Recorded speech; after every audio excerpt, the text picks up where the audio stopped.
Amen, amen. Que Dieu nous bénisse. Alors, le berger, il a demandé à ce qu'on acclame le Seigneur pour un homme. Mais je veux qu'on se lève et puis on acclame le Seigneur Jésus-Christ pour lui-même. Alléluia.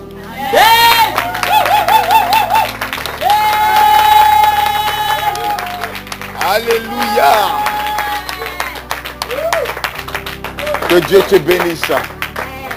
Alors je vois deux chaises devant, il n'y a personne dessus. Il y a deux chaises au milieu, encore il n'y a personne dessus. Pourtant vous tous êtes derrière. Vous êtes beaucoup derrière et puis devant c'est vide. N'ayez pas un esprit de derrière. Il y a des gens qui ont un esprit de derrière. La Bible dit vous serez à la tête. Gloire à Dieu. Amen. Voilà. T'assois frère.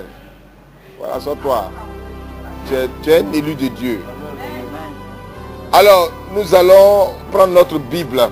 Le Seigneur a voulu que vous soyez dans un séminaire, puisque nous sommes en août. Et août, c'est le mois qui est dédié à qui? À la Vierge Marie. Étant donné ce fait, nous allons partager la parole de Dieu. Amen. On va faire d'abord baisser la tête et faire un grain de chapelet pour recommander ce moment à l'intercession de la bienheureuse Mère de Dieu. Je vous salue Marie, pleine de grâce, le Seigneur est avec vous. Vous êtes bénie en toutes les femmes et Jésus, le fruit de vos entrailles, est béni.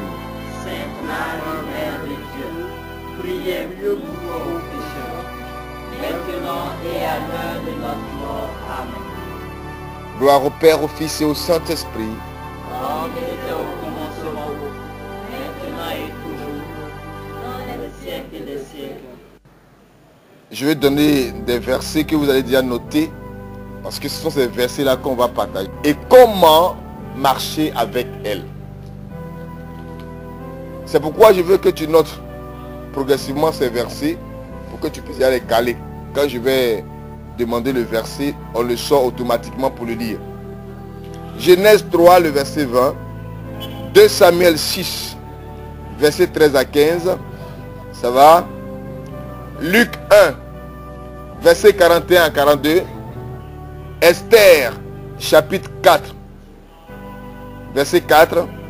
Et puis les versets 6 à 7. Oui. Esther 4, verset 4. Et les versets 6 à 7. Luc 1, verset 28. Et le dernier verset, c'est Exode, chapitre 14, verset 19 à 20. Shalom, shalom.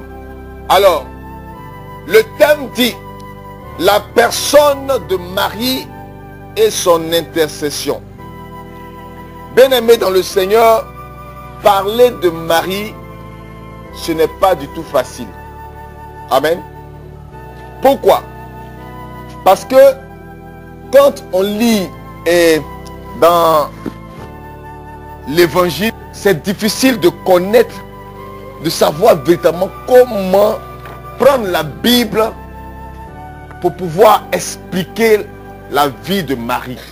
Parce que la Bible ne parle pas véritablement de Marie. Alléluia. La Bible ne parle pas véritablement d'elle. Mais la Bible parle beaucoup d'elle. Alléluia. La Bible ne parle pas clairement d'elle, mais la Bible parle beaucoup d'elle. Seulement pour pouvoir savoir comment la Bible parle de Marie, il faut une personne dans ta vie. C'est l'Esprit Saint.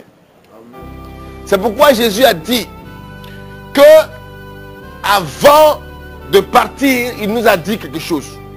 Il a dit, il est avantageux que je m'en aille afin que l'Esprit vienne. Et quand l'Esprit viendra, il vous enseignera. Dis Amen.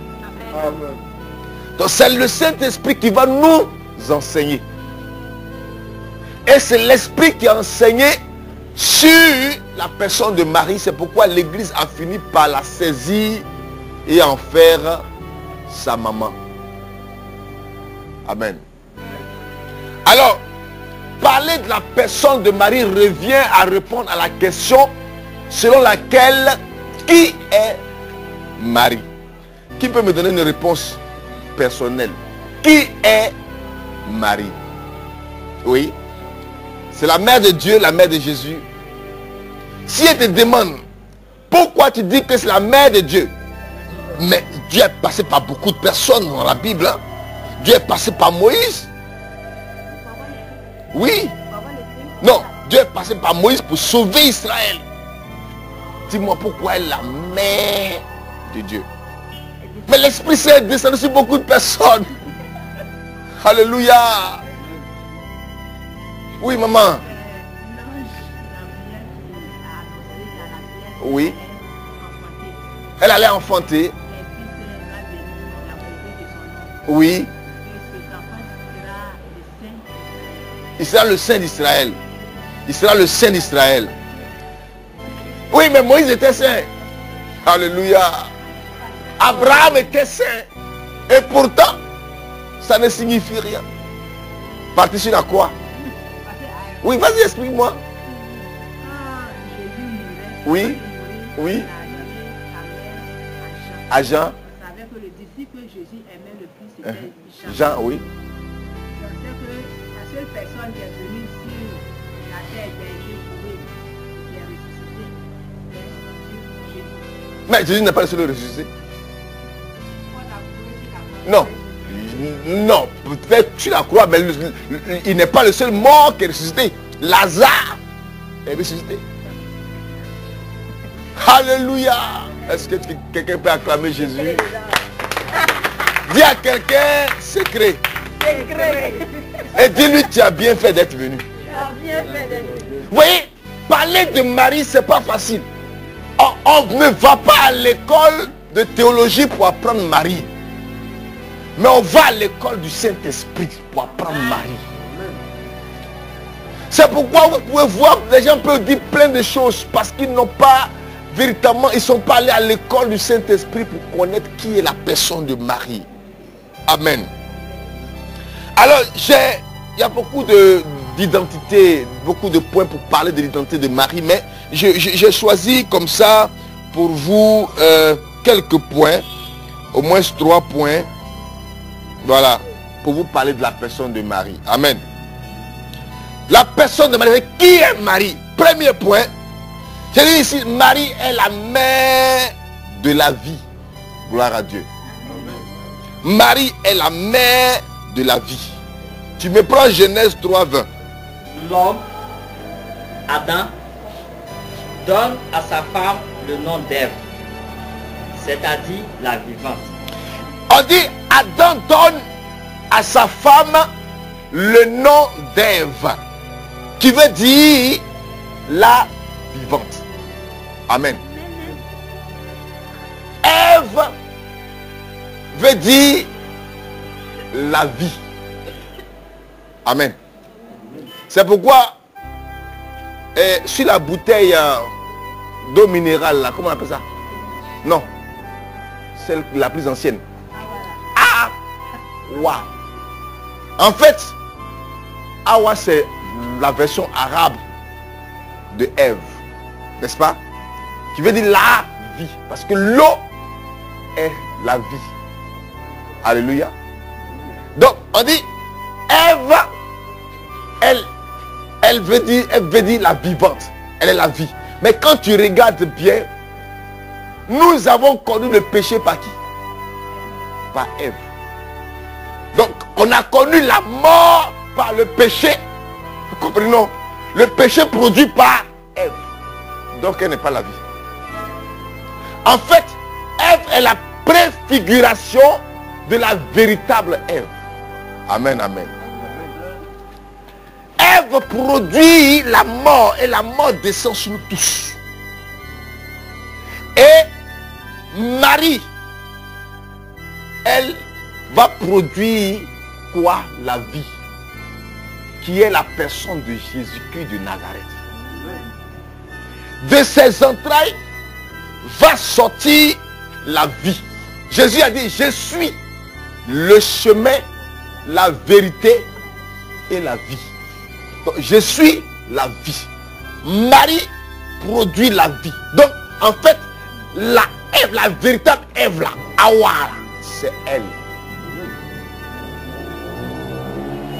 Gloire à Dieu. Donc Marie est la mère de la vie. C'est pourquoi je reviens maintenant à ce que tu disais en Jean 19. Quand Jésus était à la croix, il a dit à Jean, voici ta mère. En réalité, Jésus est en train de dire à Jean, il faut que tu sois connecté à celle qui est la source de vie. La productrice de la vie. Celle qui va te donner la vie. Pour que tu aies la vie en toi et en abondance. Alléluia. Donc Marie est la mère de tous ceux qui aiment la vie. C'est-à-dire Jésus. Tous ceux qui aiment la vie, tous ceux qui s'affectionnent à la vie, tous ceux qui ne veulent pas mourir. Donc qui ont des caractères de vivants. Donc des gens qui n'aiment pas le péché. Si tu aimes le péché, tu n'es pas enfant de Marie. Amen, amen. Si tu aimes le péché, tu nages de garçon en garçon, c'est que tu n'es pas enfant de Marie. Tu as toi seul 4 copains. Il y a un qui paye maison, il y a un qui paye cheveux, il y a un qui paye chaussures, il y a un qui paye mini. Tu n'es pas enfant de Marie. Amen. Parce que Marie est la mère de la vie. Ce que tu fais là, ce n'est pas la vie. C'est la mort de ta vie. Qui est Marie? Alléluia. Amen. Marie est la mère. Quand on dit une mère, son rôle c'est quoi? La première des choses qui caractérise la mère, c'est la conception. Amen. La conception.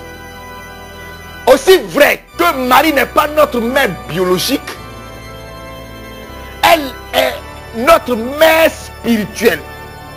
Gloire à Dieu. Alléluia. Elle est notre mère spirituelle. Donc de cette maternité spirituelle, elle vient briser notre naissance physique. Ce qui va faire que désormais, à travers la personne de Marie, nous attirons la grâce de Dieu dans notre vie. Amen, amen, amen, amen. Comment est-ce qu'elle a été appelée? On dit vierge. Mais vierge là, ça veut dire quoi? Quelqu'un peut me répondre? Une vierge, c'est quelqu'un. Oui, vas-y frère. Une vierge, c'est quelqu'un? C'est quelqu'un qui n'a jamais connu d'homme. C'est ça non? Tout le monde est d'accord avec moi? Mais c'est faux. Alléluia. Une vierge, c'est pas quelqu'un qui n'a jamais connu d'homme. Ou bien de femme. C'est pas ce qu'on appelle vierge. Ça fait partie. En fait, c'est ce que les hommes appellent vierge. Nous là, si une fille, depuis sa naissance, jusqu'à l'âge de 40 ans, et ça existe même, elle n'a pas connu garçon. Alléluia. Ça veut dire que nous on dit elle est vierge, n'est-ce pas? Mais Dieu qui est assis là-haut, la connaît. Peut-être qu'elle n'a pas connu garçon, mais ce qui se passe à sa tête là, c'est dangereux. Jésus a dit, quand une fille passe et puis tu la regardes avec tes yeux, tu la suis et puis tu imagines des choses dans ta tête là, il dit, oh, tu as déjà tout fait. Ce que tu imagines, tu as fait plus que ça. C'est plus grave même que celui qui a fait physiquement. Pendant ce temps-là, tu n'as pas connu encore garçon, tu n'as pas connu femme. Donc tu es une vierge. Nous on dit que tu es vierge. Mais Dieu dit quoi? Tu es impudique. Oh, Dieu dit par la bouche du prophète Isaïe, il dit la vierge concevra. C'est Dieu qui parle. Il n'a pas dit une vierge, il dit la vierge. Ça veut dire quoi? Il y avait beaucoup de vierges en Israël, mais il y avait une seule qui était vierge. Marie, l'Immaculée Conception. Alléluia. Le prophète Michée, en Michée chapitre 5, il dit, c'est pourquoi enfantera celle qui doit enfanter. Il n'y a pas deux personnes qui devaient enfanter Jésus. C'était Marie, la Vierge, l'unique. Alléluia. Donc Donc la mère, elle conçoit. Marie nous a conçus en Jésus de Nazareth. La mère, elle allaite.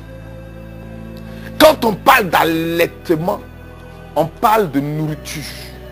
Gloire à Dieu. Donc la mère donne la nourriture à son enfant. Oh, quelle est la nourriture que nous avons reçue au niveau spirituel? C'est Jésus-Christ de Nazareth, le pain de la vie. Alléluia. Elle nous a donné ce pain pour que nous n'ayons plus jamais faim. C'est Marie qui nous a donné ce pain.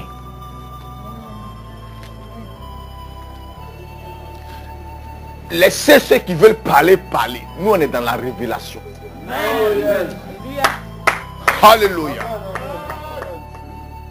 Je le dis parce que beaucoup de catholiques aussi sont comme ça. Vous êtes là, après 2 journées, vous partez. Non, j'ai rencontré Jésus. Tu mens.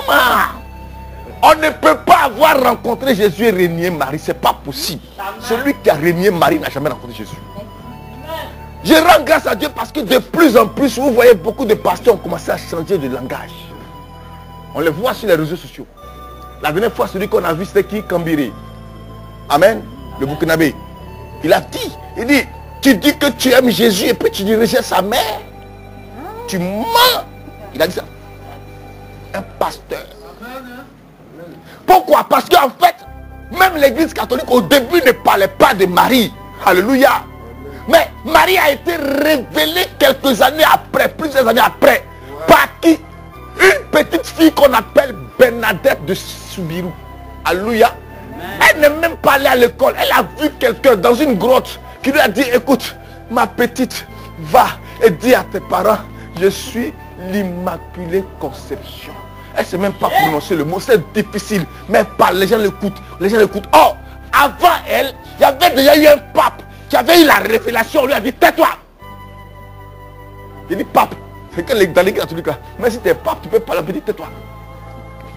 Il a parlé. Il dit, Marie est immaculée. Quand on dit, non, toi tu mens. Même l'église, les docteurs disent, c'est faux, tu mens. Et longtemps après, une petite fille vient confirmer la pensée du pape. Les gens ont commencé à prier, et eux-mêmes vont se rendre compte que c'est la vérité, le pape avait raison. Pendant ce temps, il est déjà mort. Oh, j'ai dit à quelqu'un, il y a des vérités qui sont en toi, qui seront révélées, peut-être que tu ne seras pas dans ce monde. Amen, amen, amen, je reçois cela. Alléluia. Amen. La mère, quand on dit une mère, elle éduque. C'est pourquoi, quand Jésus est né, et il est monté au ciel, Marie est restée. Parce qu'elle devait nous éduquer. Bien-aimés dans le Seigneur, à la chambre haute, ils étaient combien? 120 personnes. Au Cénacle. Et on dit, Marie était avec eux. Mais les 120 qu'ils étaient, c'était tous des peureux. À part Marie. Eux tous étaient des peureux. À commencer par Pierre, le pape. Amen. C'était le plus grand poltron. Donc lui, en priant, peut-être même ses oreilles étaient dehors. Il a dit, il va sauter pour fuir. Pour dire, moi je ne sais pas pourquoi, il ne sait pas ce qu'il faisait dans haut. Mais lui il ne tarde pas à régner. La seule personne qui connaissait Jésus véritablement à la chambre haute, c'était Marie. Celle qui avait déjà reçu l'esprit. Donc elle-même, elle n'avait pas besoin d'y être. Pourquoi? Parce qu'elle avait déjà l'onction. Alléluia. Et je vais dire à quelqu'un, Marie est le premier évêque de la terre. Parce que c'est elle qui a consacré les premiers prêtres de Jésus-Christ de Nazareth. C'est elle qui a ordonné les premiers prêtres de Jésus-Christ de Nazareth. L'identité de Marie. Marie est l'âge de la nouvelle alliance. Tu vas me prendre 2 Samuel, chapitre 6, verset 13 à 15. Fais-moi la lecture à brio. Après que les porteurs du coffre ont avancé de 6 pas. Après que les porteurs du coffre se sont avancés, David offre en sacrifice. David va offrir en sacrifice un taureau et un veau. puis Et alors, danse de toutes ses forces. Il a commencé à danser de toutes ses forces. Il porte seulement le pain de lin des prêtres. Il prend le pain et... Oui, continue. David et tous les Israélites conduisent le corps du Seigneur à Jérusalem. Au milieu des cris. Au milieu des cris et des cris de joie et de sons des trompettes. Des cris de joie et des sons de trompette. Dans d'autres versions, on dit au milieu des ovations. Alléluia. Prends-moi Luc 1, verset 41 à 42. On va faire la comparaison entre les deux passages bibliques. C'est pourquoi si tu es venu que tu n'as pas ta Bible, tu es disqualifié. Quand Élisabeth entendit la salutation de Marie. Quand Élisabeth entendit la salutation de Marie.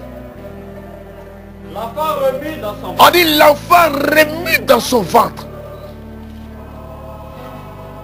Vas-y. Alors, Élisabeth est remplie de l'Esprit. Élisabeth est remplie de l'Esprit Saint.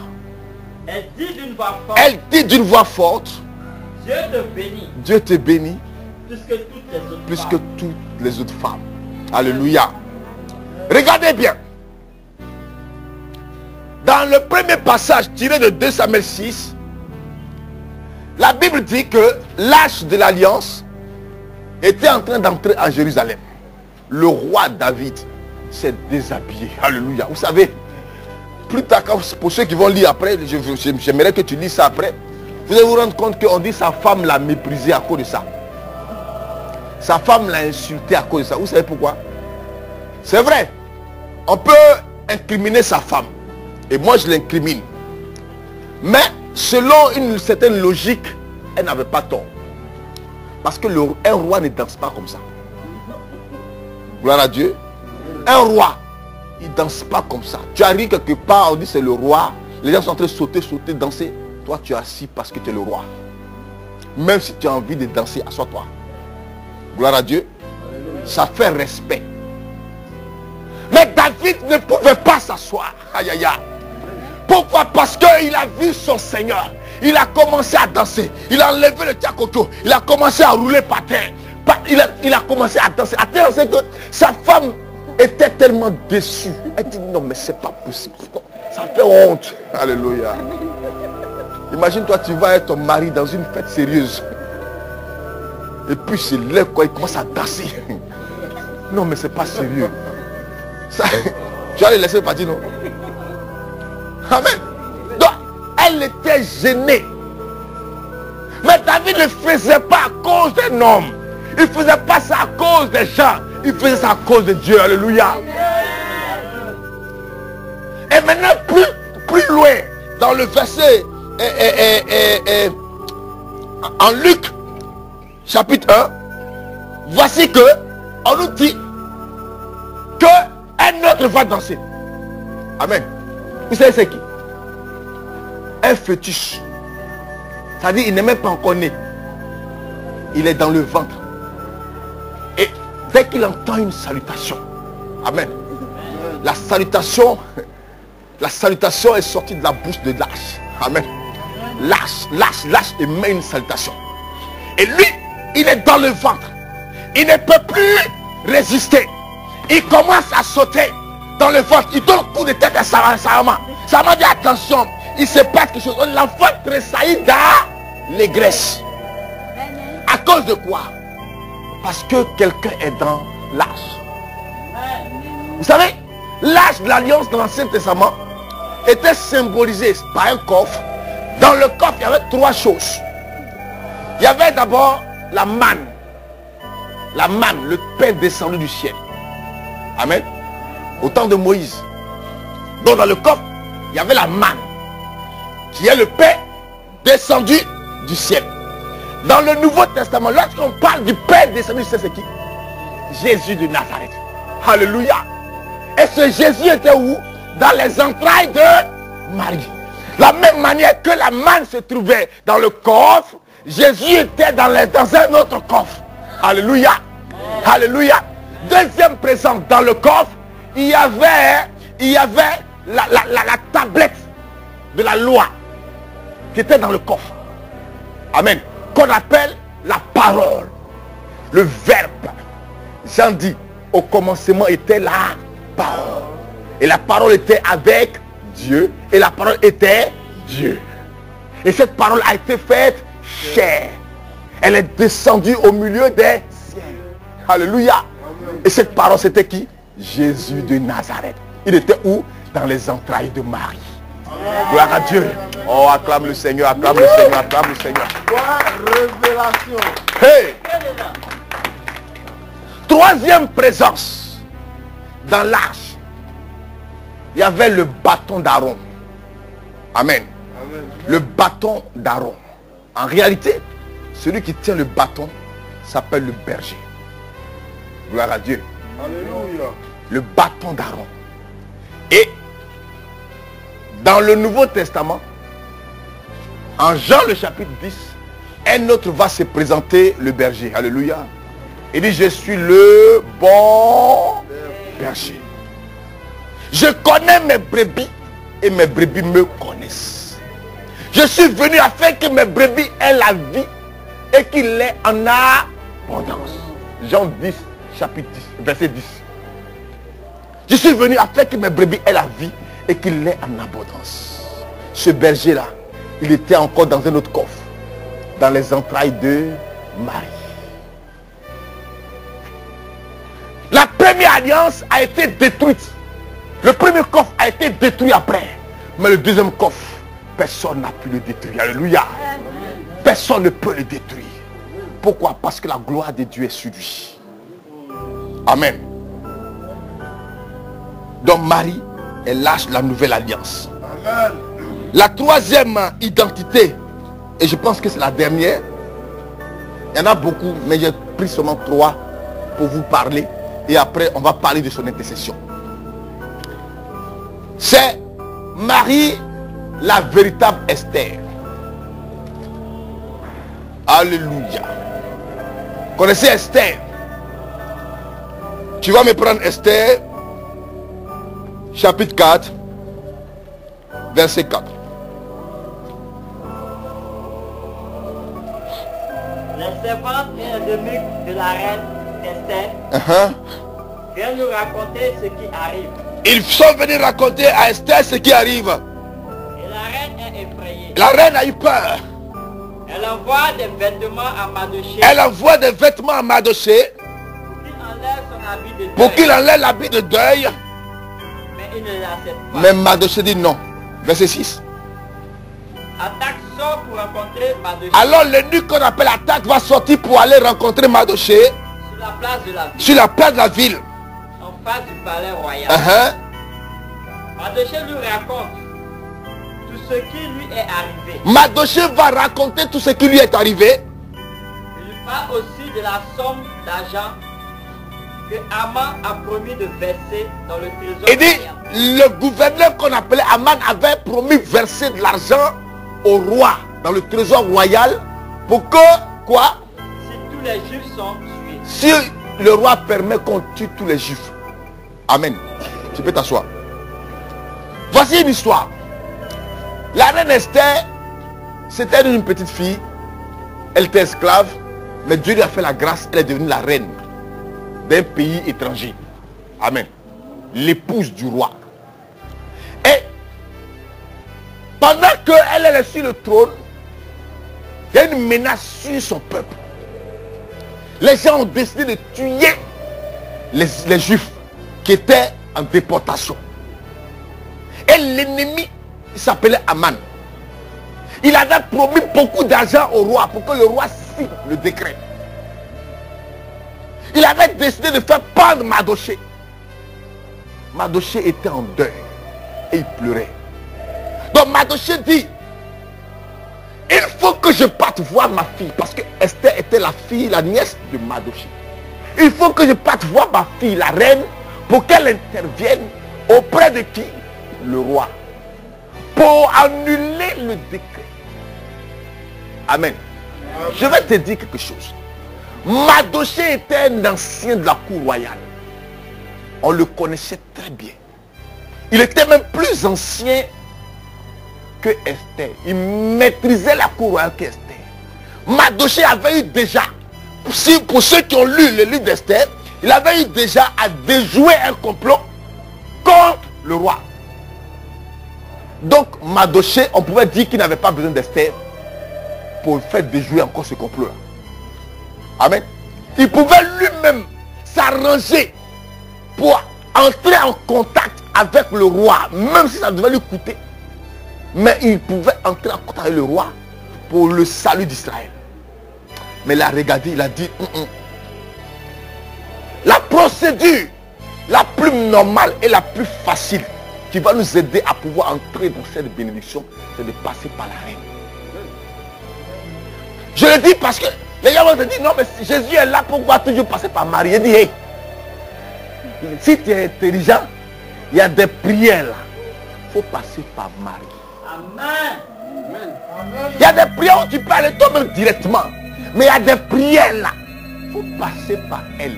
Elle sait comment faire pour gérer ça. Alléluia. Elle sait comment faire pour gérer ça. Elle n'a pas besoin véritablement de t'écribler parce qu'elle n'est pas juge. Marie, c'est l'incarnation de l'amour. Alléluia. C'est l'incarnation de l'amour. Je vais vous rendre ce témoignage. Moi-même qui suis devant vous ici, j'ai pris beaucoup, j'aime Jésus. Hein. Jésus, je prie. Il y a des choses. Un jour, je suis rentré dans une prière là, je ne pouvais pas aller parler à Jésus. Non, c'est sérieux, sérieusement, ce jour-là, je ne pouvais pas parler à Jésus. Il s'agissait de quoi? C'est-à-dire quand j'ai donné ma vie à Dieu au début, j'étais trop brûlant. Alléluia. Non, non, non, non, non. Prière. Je me lève matin, j'ai prié jusqu'à 18h. Et j'ai prié, j'ai prié la nuit jusqu'au matin. J'ai un petit temps de sommeil et puis je prie tout le temps. Les gens même me disaient, mais tu vas devenir fou. Mais comment? Je dis à quelqu'un, tu mens, il ne serait pas fou. Alléluia. Et je reste, j'avais une certaine crainte de Dieu en moi. Alléluia.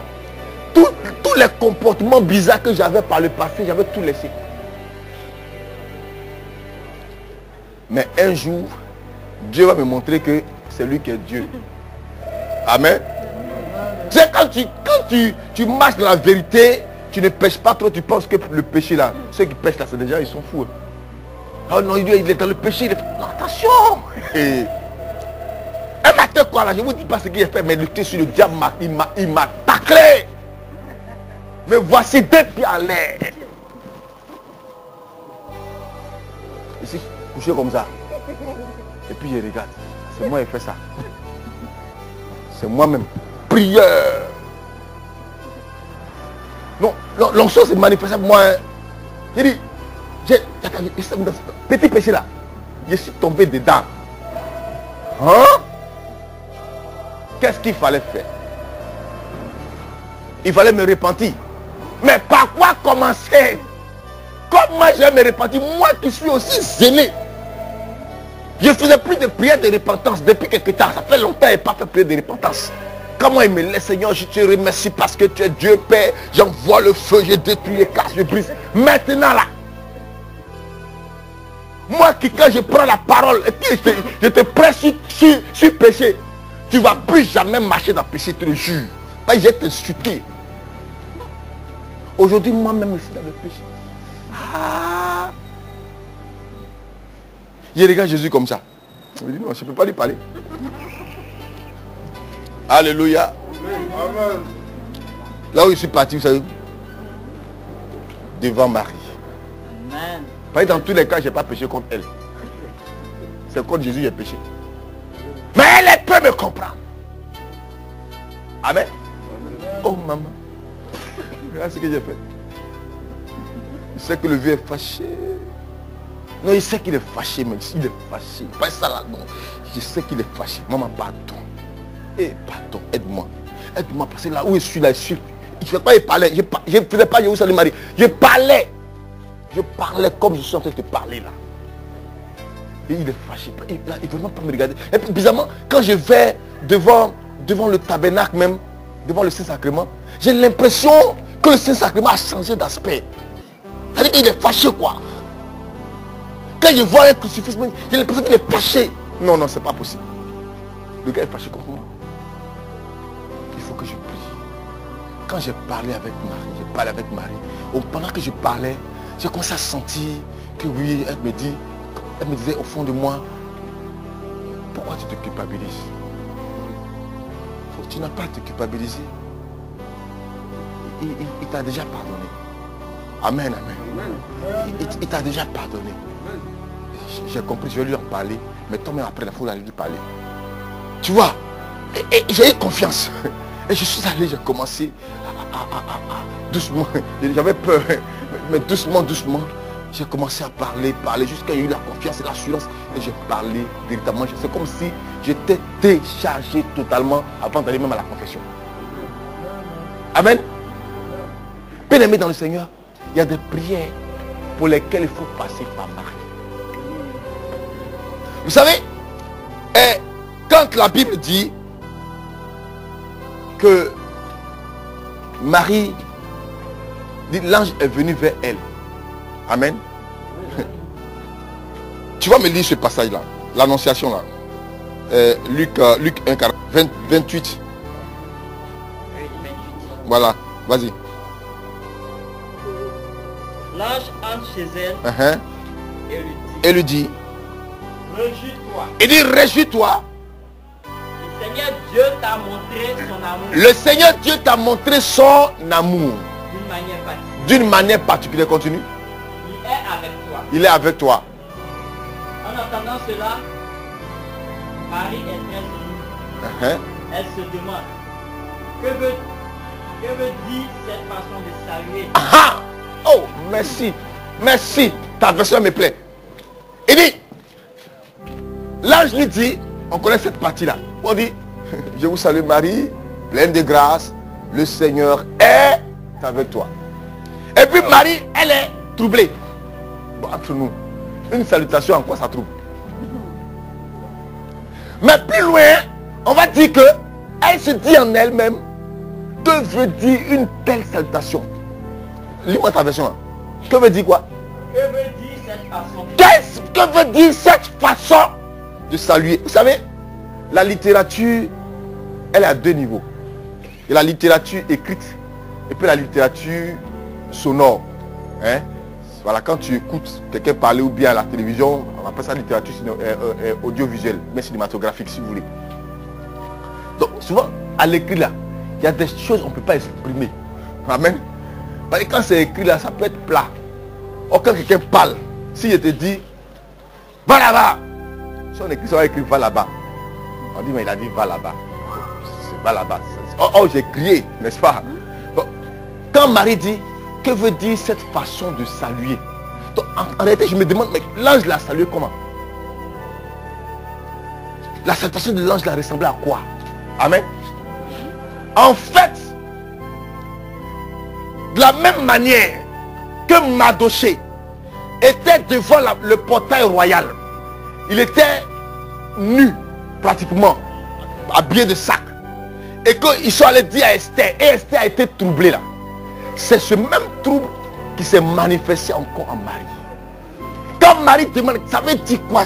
Cette façon de saluer, ça veut dire que l'ange, sa salutation faisait peur. Alléluia. Ça pouvait troubler quelqu'un. Et sa salutation pouvait annoncer un danger, une menace.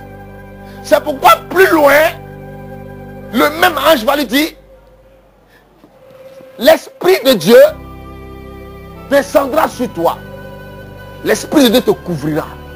Vous savez bien, comme le temps est avancé, on parle de ce passage, Exode 14. En Exode 14, lorsque le peuple devait sortir d'Israël, on dit l'ange était devant eux. Amen. Et il marchait avec eux dans une colonne de nuée le jour, et puis dans une lumière, un feu, la nuit. Et lorsque derrière eux, Pharaon avançait avec son armée, on dit l'ange a changé de position. Et la nuée s'est mise entre les Égyptiens et Israël. à telle enseigne que les Égyptiens ne pouvaient pas aller vers Israël et Israël aussi ne peut pas venir vers l'Égypte. Donc il y avait une protection, une armure pour les protéger. C'est cette même armure-là que Dieu va faire descendre sur Marie. C'était pour annoncer un combat. Alléluia. Il a dit Marie est une guerrière. C'était pour annoncer un combat. Cette fois-ci, le combat, ce n'est pas contre un homme, mais contre les dominations, contre les puissances. C'est pourquoi, dans le Magnificat, elle va annoncer cette prophétie où elle dit, il élève les humbles et rabaisse les puissants de leur trône. Alléluia. Il renverse les puissants de leur trône. Il les enlève sur le trône pour les faire tomber. Pourquoi? Parce qu'elle a reçu ce revêtement pour entrer dans le combat. Mais pas un combat physique. C'est pourquoi aucun auteur biblique ne pouvait annoncer ce que Marie a fait. Parce que le combat de Marie n'était pas visible à l'œil nu. Alléluia. Non, la Bible ne parle pas d'elle. Oui, la Bible ne parle pas d'elle parce que son combat n'était pas visible à l'œil nu. Elle travaillait dans le secret. Et c'est dans le secret qu'elle a mené toute la bataille. Pour ton salut et pour mon salut. Marie intercède. Oui, elle intercède. À travers ce que nous venons de lire par rapport à Esther, qui est allée effectivement vers le roi. Quand elle est arrivée devant le roi Assuérus qui était aussi mauvais, alléluia, il a dit à Esther, même si tu demandes la moitié du royaume, je vais te le donner. C'est parce qu'il est mauvais même qu'il a dit que la moitié il va donner. Pourquoi il dit pas si tu demandes tout le royaume? Je vais te donner. Il n'a qu'à donner tout le royaume, envoie. Pourquoi il garde une moitié? Parce qu'il est mauvais. Mais au moins il a accepté de l'écouter et d'exaucer son vœu. Alléluia. Encore bien à plus forte raison, notre Dieu, Jésus-Christ de Nazareth, le roi des rois, qui est bon, ne pourrait-il pas écouter sa mère? Si le méchant a écouté sa femme, comment Dieu ne pourrait-il pas écouter sa mère? Alléluia. Amen. Marie intercède, c'est pourquoi au noces de Cana, elle a intercédé en faveur du mariage, le vin qui manquait. Mais en réalité, les noces de Cana, c'était les noces de l'église et du Seigneur. Marie est l'incarnation de l'église en fait. Elle est l'église selon la vision de Dieu. L'église pure, l'église sans tache, l'église de l'amour. Il faut que nous soyons à l'école de Marie pour que la gloire de Dieu se manifeste dans notre vie. Amen. Marie ne pensait pas à elle.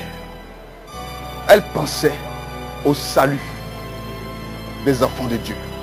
C'est pourquoi dans le Magnificat, vous pouvez voir, elle dit, de la promesse faite à nos pères en faveur d'Abraham et de sa race à jamais. Dieu réalise cette promesse pour nous, pour Israël. Elle ne parle pas d'elle. Les méchants la pensent à eux seuls. Moi. Quand tu es enfant de Marie, tu penses aux autres. Et quand tu penses aux autres, Dieu pense à toi. Comme Marie pensait à nous, alors Dieu va souverainement l'élever et la déposer à côté de son fils Jésus-Christ de Nazareth, où elle est, et elle continue d'intercéder pour nous. Amen. Tu ne sais pas quel est le souci que tu as, quel est le problème que tu as. Bien aimé, il y a des situations dans lesquelles tu n'as pas besoin de trop parler. Va devant Marie et expose-lui ta situation. Expose-lui ton cas. Dans le silence. Avec Marie, c'est le silence. C'est pourquoi les gens peuvent vous insulter, ils peuvent dire tout ce qu'ils veulent sur l'église catholique. Mais on ne réagit pas parce que nous, c'est le silence. C'est la fin là qui est bien. Je vais vous dire quelque chose. Moi, j'ai connu un monsieur, il était catholique. Un matin, il dit, il a trouvé Jésus. Il a quitté l'église catholique. Il allait dans une autre église.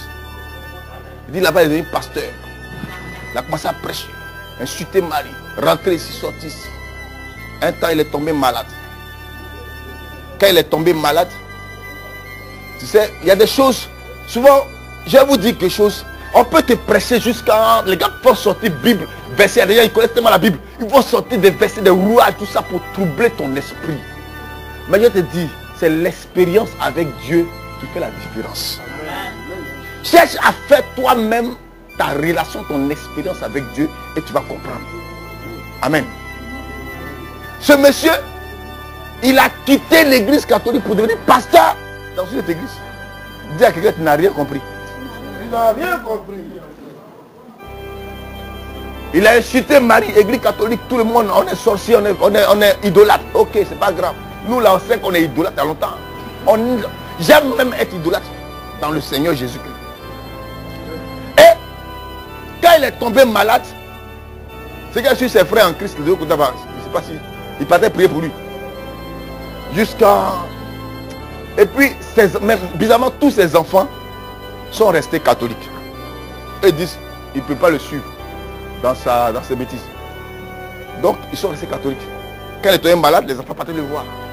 Et je priais avec certains de ses enfants. C'est là qu'il va demander à une de ses filles de me faire appel. Au Chili de Cocody. Je suis parti là-bas. Et le gars, il va me parler. Que franchement, lui, il est chrétien catholique baptisé. Mais franchement, les gens l'ont troublé, l'ont blagué. Et puis, il a quitté l'église. Et vraiment, il sent qu'il doit revenir à l'église catholique. Il dit, mais l'église est là. L'église, ça, c'est personne. Alléluia. L'église est comme le père de l'enfant prodigue. Tu es parti. Viens. L'église est là, pas de problème. Et j'ai prié pour lui. On a fait le chapelet là. Il voulait, lui-même, il dit, on a fait chapelet. Il m'a dit, va payer. J'ai payé chapelet. Il lui a envoyé. Ça n'a pas duré. Il est décédé. Amen. Ça n'a pas duré. Il est décédé. Chapelet à la main. Même pour... Il avait demandé à ce qu'on lui fasse une messe de requiem. L'église a refusé. Le père, c'était le père Boris à l'époque. Il m'a dit, il m'a appelé, il dit, ah, il y a un monsieur qui est décédé là. On dit qu'il était catholique, mais il paraît qu'il est devenu pasteur après. Donc toute l'église sait qu'il est devenu pasteur. Donc les gens ne veulent pas que le père parte là-bas pour faire la messe. Donc il m'a appelé discrètement, il m'a dit, il faut aller prier pour... Il m'a donné un livret, pour prier pour les morts là. Je suis parti, j'ai prié, et puis ils l'ont enterré. Vous voyez? Bon, la miséricorde de Dieu sera avec lui, n'est-ce pas? Mais quand tu as vécu des choses comme ça, tu dois t'amener à comprendre que, affaire de Dieu, c'est pas église. Les gens parlent. C'est l'argent qu'ils cherchent. Parce qu'aujourd'hui là, si ton église est bourrée, c'est sûr que la quête sera bourrée. Donc les gens ne prêchent plus la vérité, mais cherchent, même entre eux là, même là, ils se battent. Regardez, comment on peut reconnaître des enfants du diable? Que Dieu me pardonne. Parce que, bon, nous encore on est catholiques. Donc nous on est idolâtres. Vous pouvez nous attaquer. Mais entre vous-même, il y a quel problème? Entre vous aussi, il y a quel problème? Et vous volez les membres. Vous faites des coups. Est-ce que l'Esprit de Dieu est avec vous? Faisons plus attention. Je le dis à un catholique.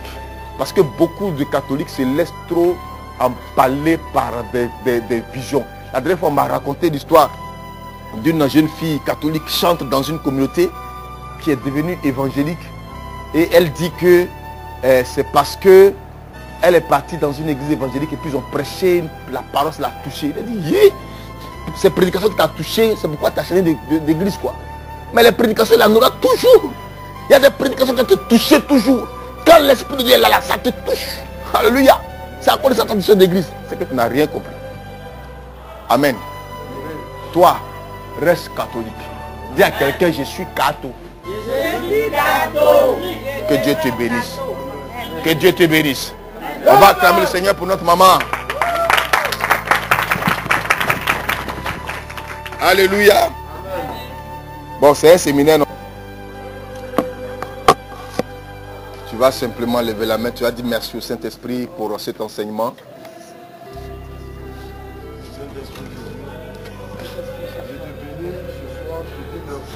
Voulons te rendre grâce, Saint-Esprit.